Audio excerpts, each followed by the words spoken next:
Waalaikumsalam warahmatullahi wabarakatuh. Sobahul khair. Sobahul wassalaam. Kaifa halukum jami'an? Alhamdulillah. Baik, pada hari ini kita akan belajar aku ya pengembangan media pendidikan Quran. Dan hari ini kita sudah memasuki pertemuan ke-3. Insya Allah saat ini kita akan belajar tentang toleransi edukasi sampai semuanya. Sebelum kita mulai belajar hari ini kita berdoa bersama-sama. Semoga Allah memberikan hidayah dan memberikan petunjuk apa yang kita pelajari hari ini. Berdoa kita mulai. Bismillahirrahmanirrahim. Allahumma ftahna qulural mu'minin bi-hikmatika wansur 'alayya rahmataka wa tadbir ma nasitu ya dzal jalali wal ikram.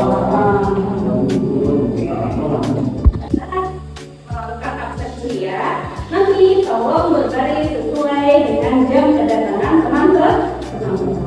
Oke, doakan. Ana musta'idda an akuna rajulul a'mal wal wahid fil ittisal wal iman. Kalian terima kasih sudah melakukan absensi dan sudah melakukan afirmasi diri. Kita tetap semangat dalam pembelajaran ini. Kita akan melanjutkan pembelajaran selanjutnya terkait dengan klasifikasi sumber belajar ini. Teman-teman, bolehkah ibu bertanya? Kira-kira teman-teman ketika belajar suka pakai media apa? Jurnal. Terus? Ya, terus? Artikel.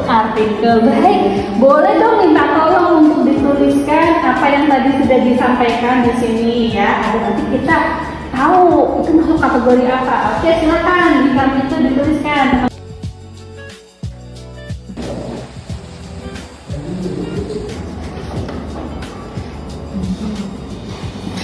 Baik teman-teman, teman-teman pasti punya pengalaman belajar ya waktu sekolah ya. Kira-kira pengalaman apa yang paling menarik ketika belajar di sekolah dulu terkait tentang media?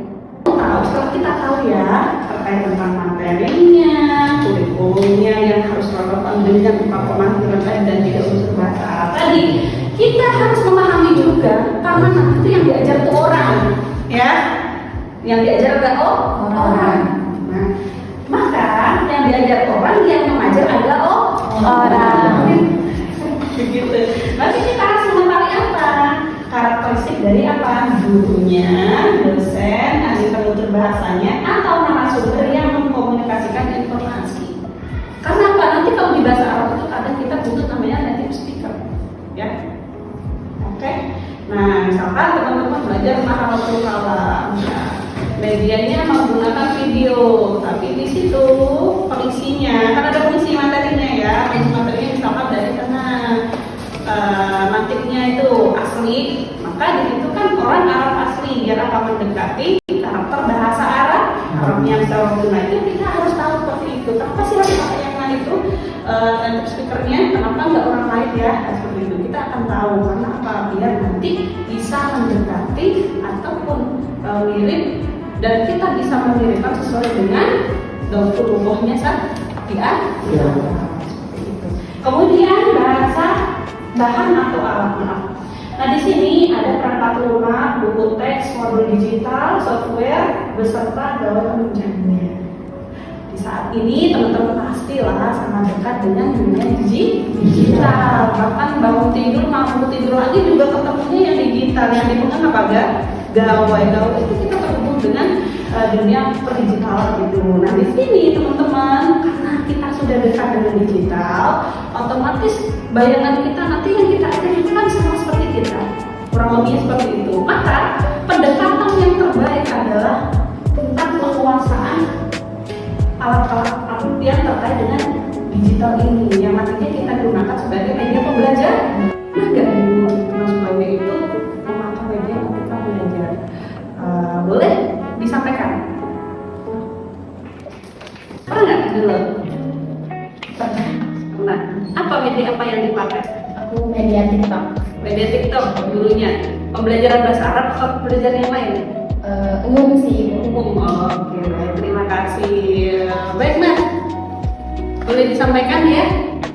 Saya pernah belajar bersama salah satu guru. Beliau menggunakan media dengan menyanyi. Menyanyi. Untuk pelajaran bahasa Arab. Oh, itu metode menyanyi ya. Iya. Tapi melalui video berarti ya? Ya. Melalui video. Oke, siap. Satu lagi boleh disampaikan. Sampingnya ini mungkin ya. Pernah melalui video gitu. Jadi kayak belajar kisah Nabi sih. Kisah Nabi. Jadi kita lihat visual.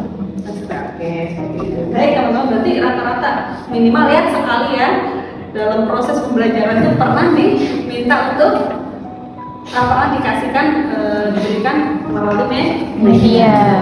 Oke.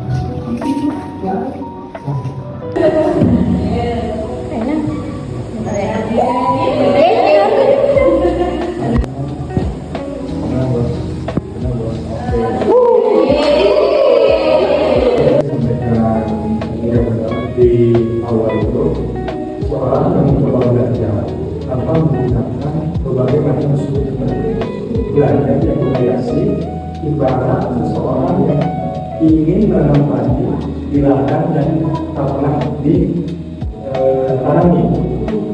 Yang saya pahami maksudnya itu, jadi dalam belajar apapun pelajarannya itu banyak sekali sumber yang kita bisa jadikan acuan dan landasan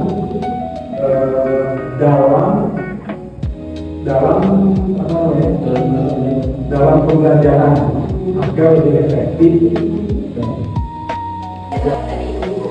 Karena karakteristik murid atau siswa itu berbeda, jadi kita sebagai pengajar atau guru juga harus bisa menyajikan pelajaran dengan variatif, bervariasi pelajarannya, cara menyampaikannya itu. Oke, terima kasih. Daripada seorang anak, ya ini memang juga seorang guru, karena kita seorang guru harus bisa memahami karakter daripada seorang anak ini. Adakah ini anak ini menggunakan visual atau daripada fluent atau kinestesisnya, karena dalam pendidikan itu memiliki batas-batas. Ketika kita melajukan suatu siswa dengan karakter kita sendiri, dalam arti lain tidak ingin menanyakan kepada siswa ini, itu akan menuju kepada psikolognya yang mental. Karena mental itu salah satu mungkin dikatakan penyakit yang memang susah dihilangkan. Karena mental itu suatu psikolog yang memang nggak bisa dihilangkan dengan cara dirinya sendiri. Ataupun memang dalam filsafatnya itu kita nggak harus nunggu waktu nggak nunggu siasat gitu. Makanya filsafat ini dikatakan dalam beberapa ilmuwan, filsafat itu is the mother of the science gitu kan. Karena guru daripada semuanya. Karena kalau kita melihat filsafat daripada alam semesta, itu ya ini memunculkan fisika. Itu makanya kita seorang pada intinya kita sebagai manusia memiliki sisi humanis ya, memanusiakan manusia. Artinya apa? Artinya untuk kita sebagai guru, maka kita harus memanusiakan peserta didik kita. Karena kita itu manusia. Yang mana dengan cara memberikan media yang relevan sesuai dengan karakter yang mereka punya, yang ada pada dirinya. Untuk itu, mari teman-teman semuanya semangat bersama para calon-calon guru hebat. Meskipun nanti ibu profesi saya nggak guru, tidak masalah. Nanti kita akan menjadi guru bagi anak-anak kita sendiri. Oleh karena itu, diri kita adalah sejatinya adalah seorang guru. Maka bekalilah diri kita semuanya dengan banyak ilmu agar apa? Agar kita bisa menjadi orang yang bijak ketika kita mendidik. Terima kasih teman-teman semuanya atas perhatiannya pada pertemuan kali ini. Boleh kita tutup dengan bacaan hamdalah bersama-sama. Alhamdulillah. Selamat